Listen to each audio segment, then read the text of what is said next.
Hello and welcome to another video presented by HCS, the complex system of humans. Did you know that HCS is also considered to be the most complex place on YouTube?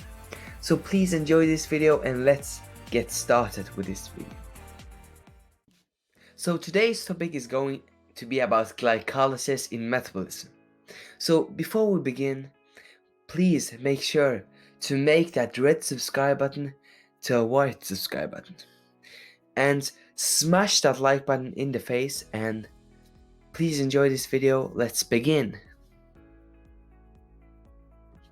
So where does glycolysis begin? First of all, I need to say that we have something called glucose transporter, or if you may call it GLUT.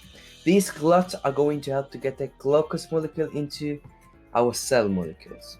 Here I have a 6-word that can help you remember all the 4 different GLUT in our body. First of all, the 3 B's, BBB stands for blood, more specifically red blood cell, and the second B stands for baby or fetus, and the third B stands for blood-brain barrier. And the third word is kid's lips, where the KI stands for kidney, LI stands for liver, and PS stands for pancreas. And then we have pink, where the P stands for placenta, N stands for neurons, and K stands for kidney. And finally we have mother and father, where the mother stands for muscle and the father stands for fat. So we can divide glycolysis in 2 words. One glyco and the other one is lysis. The glyco means glucose and the lysis means breakdown. So glucose breaks down. So if I'm going to summarize everything that is going to happen in the glycolysis, we can say it like this. Everything is going to happen in the cytoplasm of the cell. And our start product of this process is glucose, and end product is 2 pyruvate, and our glucose is 4 ATP, but we are going to use 2 of those. So this means at the end we are going to get 2 ATPs and 2 NADHs, and we're going to get lactic acid if it's anaerobic. So how does glycolysis start? First of all, we are going to take our 6-carbon molecule glucose inside our molecule with help of one of the 4 GLUT transporters. But it doesn't stop there, because when the glucose are inside the molecule, it can easily get out again. So we are going to change the glucose into glucose 6-phosphate. It's the same amount of carbons, but it's a phosphate group attached to it. And these reactions are possible because of our 2 enzymes called hexokinase and glucokinase. And the chemical reaction that is going to happen here is that we are going to take something called ATP and convert it into something called ADP. And if you're wondering why this happens, is because ATP stands for something called adenosine triphosphate and ADP is adenosine diphosphate. So we are going to go from 3-phosphate to a diphosphate, which is 2. So where does 1 phosphate go? Yes, it's go to the carbon atom. So now we are going on to the second part, where we are going to take the same glucose 6-phosphate and invert it into something called fructose 6-phosphate. And these 2 have a small difference, but not that big. The difference is that fructose is a ketone and the glucose is an aldehyde. This reaction is possible because of an enzyme called phosphate hexoisomerase. So now we are going on to the third part, when we're going to take the fructose 6-phosphate and convert it into fructose 1.6 bisphosphate. And if you look very closely, you can see that we have 2 phosphate groups. But how? This is possible because of phosphate fructokinase. We're going to take an ATP and convert it into an ADP. This leaves us with an phosphate in the air, and we're going to connect that with our fructose 6-phosphate. But why is the name of this fructose 1.6 bisphosphate? Because if you look closely, the phosphate groups aren't together. When they aren't together, they are called bisphosphate.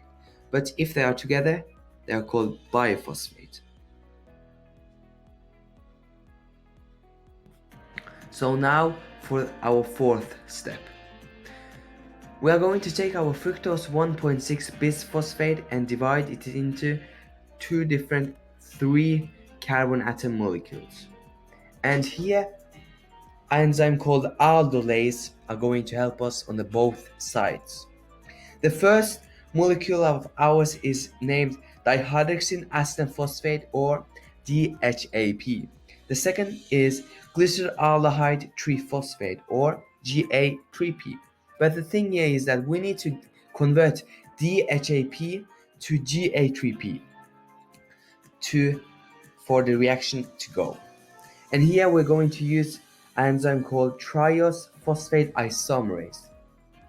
But ladies and gentlemen, from now you need to remember everything we do, you need to time it by 2 because we have 2 GA3Ps. So now for our step 5. In this step, we are going to take our glyceraldehyde triphosphate and convert it into something called 1.3 bisphosphate glycerate. If you look closely, we have 1.3. This means that we have 2 phosphate groups. But where do we get the second phosphate? This phosphate came from an enzyme called glyceraldehyde triphosphate dehydrogenase. This enzyme does 2 things. The first is to just throw in a phosphate group out of the blue. The second one is that it take NAD plus and make that it react with the glyceraldehyde triphosphate and get to NADH. This means that the glyceraldehyde triphosphate is hydrogenized. But what is hybrid? If we say that hydrogen is proton plus 1 electron, hybrid is proton plus 2 electrons. So now for our step number 6. We are going to take the 1.3 bisphosphate glycerate and convert it into 3-phosphate glycerate. This means that we have missed one of our phosphate groups. And this is possible because of an enzyme called phosphoglycerate kinase. And when you hear kinase, this means that we are going to have a reaction. And this reaction is that we're going to take ADP and convert it into ATP. This means that one of the phosphate are going to the ATP. So now we are going on to the step number 7. We're going to take our 3-phosphate glycerate and convert it into 2-phosphate glycerate.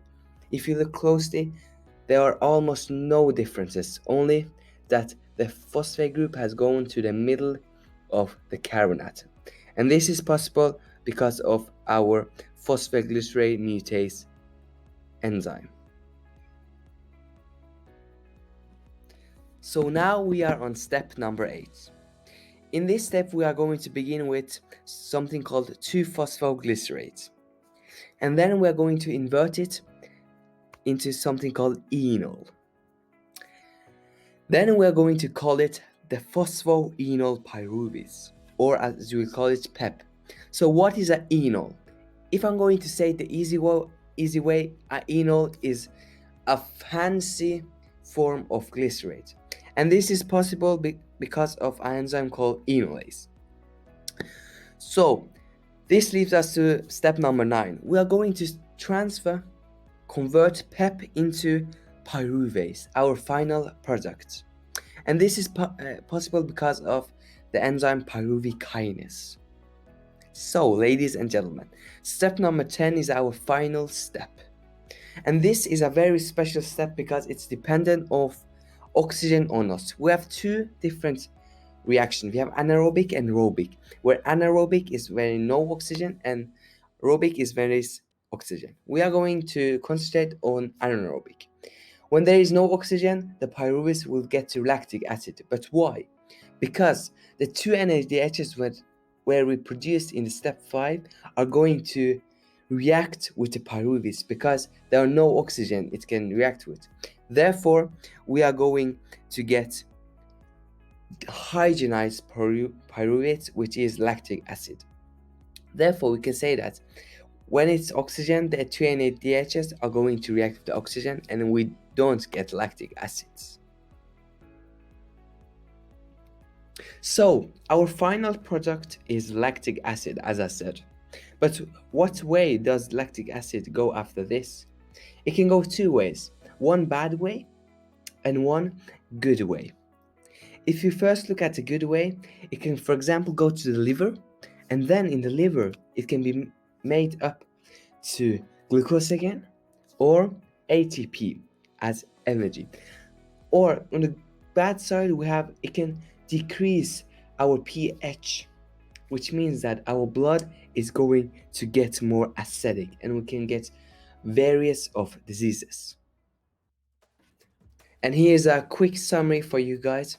Every step I've told you about is right in this picture right here. Every important step and every small step also.